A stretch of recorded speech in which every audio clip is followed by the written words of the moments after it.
When we allow ourselves to feel negative emotions, we take our power back into our own hands. And then we're able to make these bigger strides that really serve our well-being rather than blocking ourselves from pain, which we then end up blocking ourselves from the outside world as well.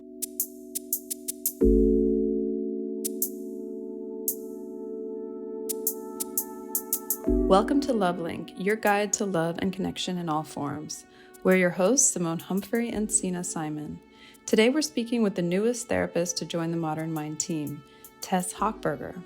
Tess works with individuals and couples and draws on her experience as an artist to help people tap into their creativity as a pathway toward healing and self-discovery. If you're interested in setting up an appointment with Tess, please reach out to info@modernmind.co. That's info@modernmind.co.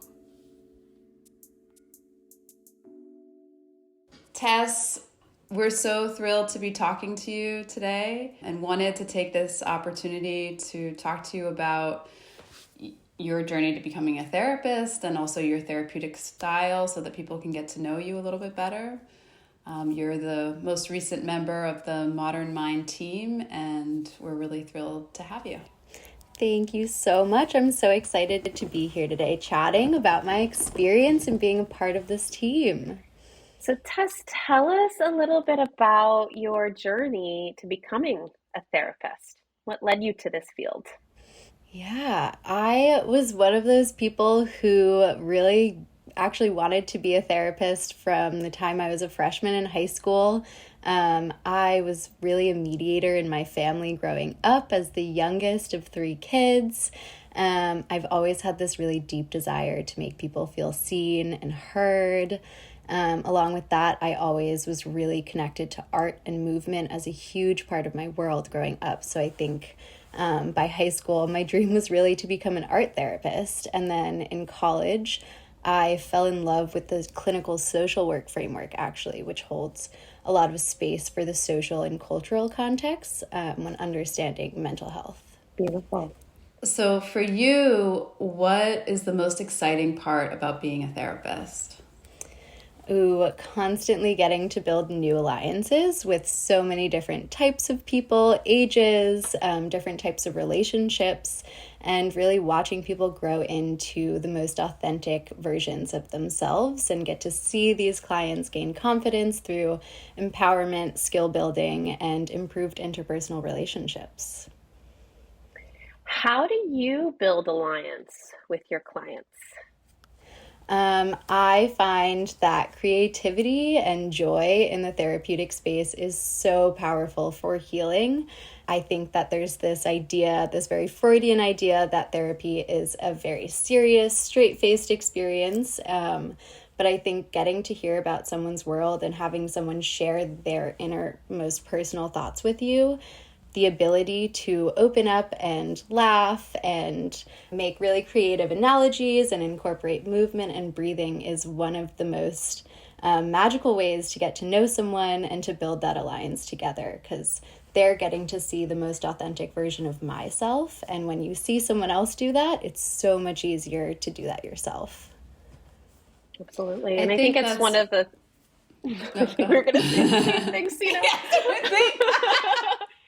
We both want to tell you that our experience of you is that you really bring your authentic self. And I can only imagine from the little bits that I've heard from the experiences of your patients is that they feel really, really comfortable in the room with you, that you hold space in a way that feels very effortless. And I think that is such a big part of the work, is just allowing for someone to feel safe and comfortable and themselves and really model that for people, because that's a very difficult thing in our lives, to feel like we're really in our authentic selves. And also how attuned you are to people's energies. Like, I experience you as really paying attention. You're really paying attention to what people are saying, to the energy in the room, to what's going on. And I think people really value that too, that they're really feeling seen in that way because they're being attended to. Definitely. I think that it's so difficult to, one, pick up on that, but to go into a new space with a new person and have all of those nerves and be already harboring a lot of emotion that you are coming in knowing you need to talk about. And then to have that person really feel what you're feeling and want to experience those emotions with you is so powerful in the healing journey, even before you get to the dissecting and processing of the emotion. But the alliance itself and sharing that energy and that joy in the room is half of the battle in healing. Absolutely. Yeah, that feels really important in the intangible process, like the kind of essence of being with another person. If you were to describe a kind of approach or a model, a little more of a technical way, like what's your approach to your therapeutic work? Thank you. That's a great question. So, I really work a lot with attachment theory. So, that's emotionally focused therapy as well as cognitive behavioral therapy. And I sprinkle in a lot of the work that you use in interpersonal psychotherapy.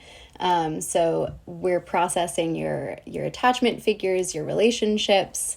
We want to process negative emotions and work through difficult life transitions and relational issues, all of which can be contributors to anxiety and depression specifically, while also using really creative and mindful techniques to create healthy coping tools to empower my clients in the room. What's a creative tool that you use? What's an example of that? Yeah, I love the use of really out of the box thinking analogies. I think that finding new ways to describe emotional experiences through analogies so they're more tangible, you can really envision the way that you're working is so effective. That's when a lot of the aha moments tend to happen in my sessions with clients, but also thinking about ways of using movement like dance or music or doodling in your notebook or using journaling, as well as mindfulness breathing techniques can all be used in creative ways to access new parts of our thinking and emotions or to access new ways of thinking of solutions. And how do you understand the process of change in therapy? Like, what is it that actually happens when a client enters into the therapeutic space with you, and how do they heal? Yeah, that's such a difficult question I found because the process of change is so nonlinear. So by this, I mean we can see that it can be uncomfortable and scary at times when we really start to heal. But it's also so empowering and enlightening at times when you start to really understand this authentic form of your identity and your inner world. And at that point, you really start to take back control of your life. So we see that in you start to set boundaries with those in your life. You start to try new things. You start to speak your mind. And one of the biggest things that we see happen in the process of change is allowing yourself to really feel emotion, sit in that, even the negative emotion, or I should say, especially the negative emotion, allowing yourself to let those feelings into your world so that you can understand what they're saying to you and take that as input so that you can figure out a way out. And that is something that I've appreciated about working with you is that I feel like you're not just insight oriented. I mean, that's a big piece of it. And some therapists stay there, looking a lot at the past, understanding yourself more. But I have really noticed that you take a very active approach. Like, how do you apply this? What can you do during the week? Having patients come back and tell you how they might have experimented with something new and how that went for them, and really being able to delight in that. So I see that very much as a mechanism of change in your work. Yeah, I really appreciate that because I think that's also part of the way that we utilize creativity in my sessions specifically because we are thinking it's trial and error almost, right? We never know what's going to work for us until we try it. So part of therapy is going out, trying something new, and then you have this space that you know you get to come back to and process that experience and think of what worked for me in that new experience, what didn't work, what made me feel uncomfortable, and also, is uncomfortable always good or always bad? No, it's not. So really leaning into discomfort sometimes and then having the space to come back and say, why was this uncomfortable? Is it telling me something that I need to change or that I need to improve on? So there's so many different approaches you can take when you're trying new things in your life, and having a safe space to come back and talk that through is so important.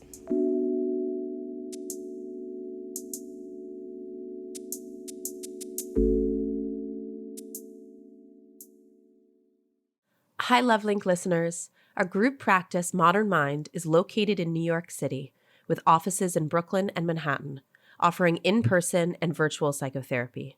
We provide individual, couples, and group therapy, as well as ketamine-assisted psychotherapy in conjunction with a psychiatry prescriber. Therapy is a powerful experience that can transform your life and help you live it to its full potential. We're here to help take you where you want to go. To find out more about our practice, visit www.modernmind.co or email info@modernmind.co to be connected with one of our therapists. So Tess, I'm wondering if you have any examples of clients who have done something different, maybe out of the box, that's really been helpful for them in their process, in their therapeutic process with you. Yeah, definitely. Thank you for asking. I have one individual client who, after a while, we got to the point where we were realizing anger was not an emotion that was being allowed to be expressed or even felt fully. So we tried something where they would name this anger. So let's say anger's name is Dave. And so the client would then, on their own time, if something came up, kind of in their own room, scream at Dave and scream into a pillow and get into a fight, as bizarre as it seems, all by themselves. And then we came back into session the next week and processed that experience. And it really opened up this world of, not only does it feel really good in your body to let out anger in a way that is healthy and controlled, but it allowed us to talk about the anger in a much more tangible way so that we could address it, feel it, and then figure out what the next steps are and how to move forward from that anger. It's this idea that when you can talk about something and you can express it in a controlled environment, it's no longer this thing that's building up inside you. And therefore, it has space to release, it has space to be felt, and then tell you the message that it's trying to give you in the first place. Right. Yeah, I love that. So helpful to do that kind of parts work, right? Mm-hmm. We love our parts work. So if I'm one of your clients and I've been seeing you for a while, like how would I know that therapy is working? I think a lot of people go into therapy and it can be very subjective, it can be a little abstract. What would be either your advice or what would you tell a client of yours to check in and really evaluate whether it's working? Definitely. I think there are a few ways to think about this question. One is tangibly looking at the goals that we talked about or that we set together in the very beginning of therapy and seeing where you stand in comparison to where we started and how far we've come to reach that goal. But on more of a broad sense, I can really feel that change happening and see that happening in my clients when they start to speak their mind more, when they can identify what emotions are laying behind their experiences and really embrace their feelings and emotions. When we allow ourselves to feel negative emotions, we take our power back into our own hands. And then we're able to make these bigger strides that really serve our well-being rather than blocking ourselves from pain, which we then end up blocking ourselves from the outside world as well. And so we see this empowerment happen. And in speaking your mind and doing the things that your body is telling you you need to do, you start to become more in touch with your authentic identity. Beautiful. And what do you think is important for clients to think about when choosing a therapist? What advice would you give people? Yeah, that's another great question. I think this is the time to be picky. This is the time for you to think about the way you think, the way you feel, and what your needs are. So going into the search and knowing what your goals are and what your needs are at this time is so important. And also just what type of person do you respond well to? What makes you feel comfortable and uncomfortable? And also, really tangibly, what kind of situation are you comfortable with? Are you most comfortable talking to someone face to face in person? Or do you want to be able to do it on your own time at home through a computer screen? We have all of these options now, so really being unapologetic about choosing what fits your situation best.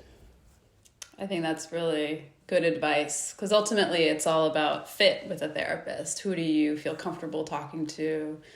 Who do you feel you vibe well with? Exactly. Yeah, I sometimes, to friends who ask me, like, what do I do to get this process started? I say, treat it like dating. Talk to 3 or 4 people if you need to for those 15-minute phone consults. They're free, and that's your time to figure out, am I saying something different to one person versus the other? Am I feeling more comfortable with one person versus the other? And going with your gut, trust your intuition. This is when the process really starts. Great. Any other pieces of advice that you would give a prospective client of yours? I think it might sound counterintuitive, but don't take yourself too seriously in this process, right? Take the jump, take the leap, try to break your walls down just for that 1 hour once a week if you can, and open yourself up. We're not here for judgment. We're not here to tell you what's right or wrong. We're just here to help you process what's going on in the world around you and make a roadmap to move forward. I love that. That's great advice. Wonderful. Well, thank you so much, Tess, for being with us and sharing your identity as a therapist, how you work. For our audience out there, if you are interested in working with Tess, you can email us at info@modernmind.co to get connected to her. And yeah, it's been such a pleasure working with you, Tess. Excited Thank for our you future. so much. I always Yeah. love hearing your questions, and I hope to get to hear from some of you listening.